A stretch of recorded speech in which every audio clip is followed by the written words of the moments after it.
warahmatullahi wabarakatuh. Salam sejahtera saya sampaikan untuk kita semua atas kehadirat nikmat Allah Subhanahu wa taala, di mana kita masih diberikan nikmat sehat, yaitu nikmat sehat walafiat, nikmat sehat dan nikmat yang lainnya diberikan oleh Allah Subhanahu wa taala. Dan bisa untuk melaksanakan ujian di tengah semester dengan seperti biasanya. Perkenalkan, nama saya Muhammad Reza Balevi dengan nomor NIM 2031501568. Saya adalah mahasiswa baru atau maba di Universitas Budi Luhur, Fakultas Ekonomi Bisnis atau FEB. Sebelum saya menjelaskan materi tentang manajemen, perkenalkan dulu dosen pembimbing saya, yaitu yang terhormat Bapak Dr. Handes Muhammad Mabrur Taufik SAG SE MM. Baik, saya akan menerangkan ulang materi yang telah disampaikan oleh Bapak Mabrur, yaitu sebagai nilai UTS saya. Yang pertama, saya akan menjelaskan tentang pengertian manajemen ilmu manajemen. 1. Pengertian manajemen. Menurut bahasa Inggris, yang berarti manajemen, yang berarti mengatur. Dengan bahasa Itali, manageri, yang arti menangani, dan bahasa Latin, maurus, yaitu menangani juga. Menurut para ahli, manajemen adalah seni menyalurkan pekerjaan melalui orang lain. Dan yang kedua yaitu merupakan suatu proses yang terdiri dari kegiatan-kegiatan seperti perencanaan, pengordinasian, pengesahan, pengorganisasian yang disampaikan untuk mencapai tujuan-tujuan percepatan sumber daya yang ada. 2. Fungsi manajemen. Manajemen terbagi menjadi dua, yaitu manajemen klasik atau tradisional dan manajemen campuran. Saya akan menjelaskan terlebih dahulu manajemen yang klasik, yaitu 1. Planning, yaitu menentukan sasaran organisasi dalam secara untuk mencapainya. Yang kedua, organizing, yaitu menetapkan keputusan di mana akan disampaikannya, siapa yang melaksanakan tugas dan siapa yang akan bekerja. Yang ketiga yaitu leading, yaitu memberi inspirasi atau mengevaluasi kepada penyediaan untuk berusaha keras untuk mencapai sasaran organizing. Yang keempat yaitu controlling, yaitu mengawasi kemajuan persiapan sasarana dan mengambil tindakan perbaikan apabila dibutuhkan. Dan yang kedua, manajemen campuran. Yang pertama, meeting the completion, yaitu adaptasi atau pembaruan. Yang kedua, organizing people, project, and participants atau perubahan. Yang ketiga yaitu leading, yaitu atau mengawasi atau apresiasi karyawan. Yang ketiga, tugas-tugas manajemen. Yang pertama, menentukan penyimbangan tujuan. Yang kedua, menetapkan prioritas.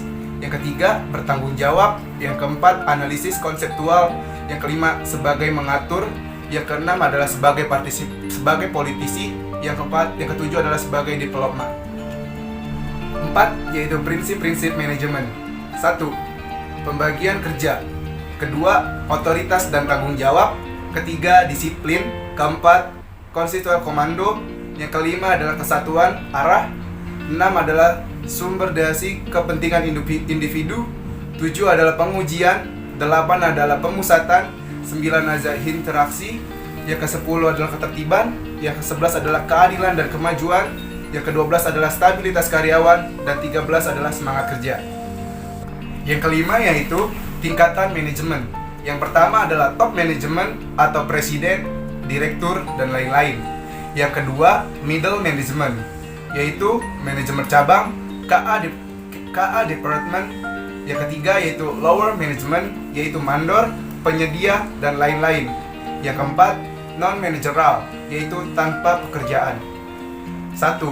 Manajer bertanggung jawab menyediakan organisasi yang positif dan memperhatikan lingkungan. Yang kedua, menetapkan tujuan dan strategi untuk mencapai saran dan perusahaan. Yang ketiga, mengawasi dan mengevaluasi kerja dari karyawan non-managerial serta bertanggung jawab langsung atas produksi barang dan jasa. Yang keenam, yaitu keterampilan manajemen. 1. Corporate skills, yaitu membuat konsep, ide, atau gagasan. Yang kedua adalah mengerjakan ide tersebut menjadi sebuah rencana yang baik. Yang ketiga yaitu diperlukan bagi para manajemen atau tingkat atas. Yang kedua, human skill, yaitu adalah menjaga hubungan baik antara sesama atau interpersonal. Yang kedua, membuat komunikasi yang persuasif untuk meningkatkan kerja. Yang ketiga adalah diperlukan untuk semua kegiatan manajer. Yang ketiga adalah technical skill. Yang pertama ya dulu menjadikan suatu pekerjaan yang memerlukan operasi kusut. Yang kedua, biasanya diperlukan untuk manajer pada tingkat yang lebih rendah. 7. Perkembangan teori manajemen terdiri menjadi 3, yaitu aliran klasik, aliran hub manusia, dan aliran modern. Saya akan menjelaskan aliran klasik terlebih dahulu, yaitu aliran ini timbul karena adanya kebutuhan untuk meningkatkan produktivitas aliran pertama. Yang kedua yaitu aliran hub manusia. Aliran ini muncul karena adanya ketidakpuasan para perilmu untuk dalam efisiensi produksi dan keterampilan kerja. Yang ketiga yaitu adalah aliran modern. Aliran ini merupakan gabungan dari aliran klasik dan aliran hub manusia. Yang kedelapan yaitu administrasi. Keseimbangan proses kerjasama antara orang atau lebih yang didasarkan adalah analisis tertentu untuk mencapai tujuan yang ditentukan sebelumnya.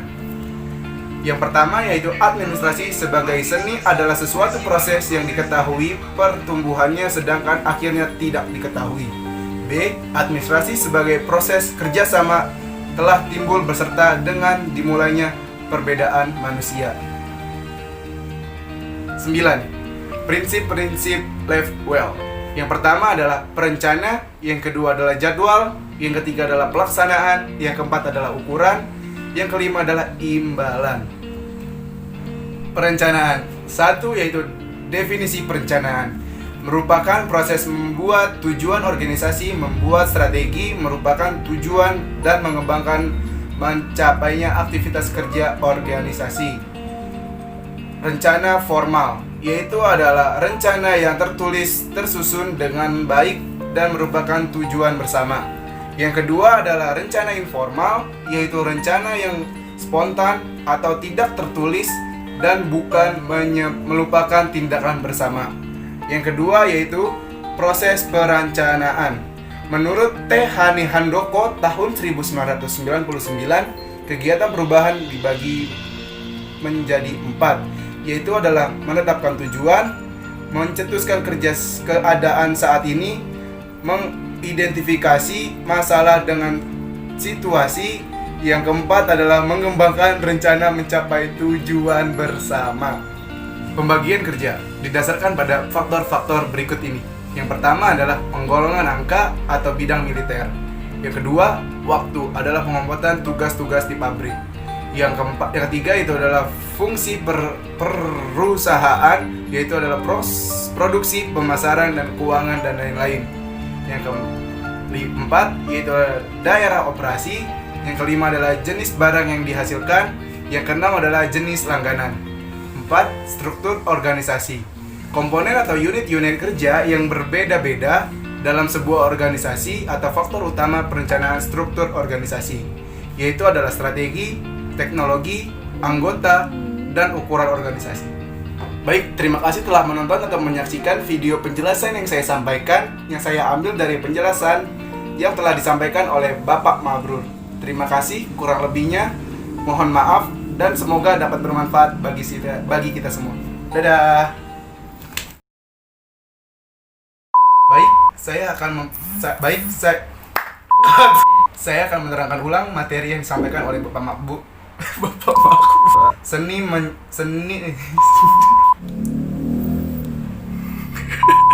Ketujuh yaitu perkembangan teori manajemen terdiri. Lanjut. 7. Ketawa. 1, 2, 3.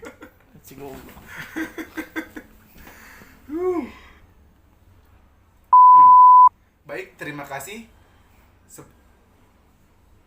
Baik, terima kasih. Goblok. Telah owner. Ayo.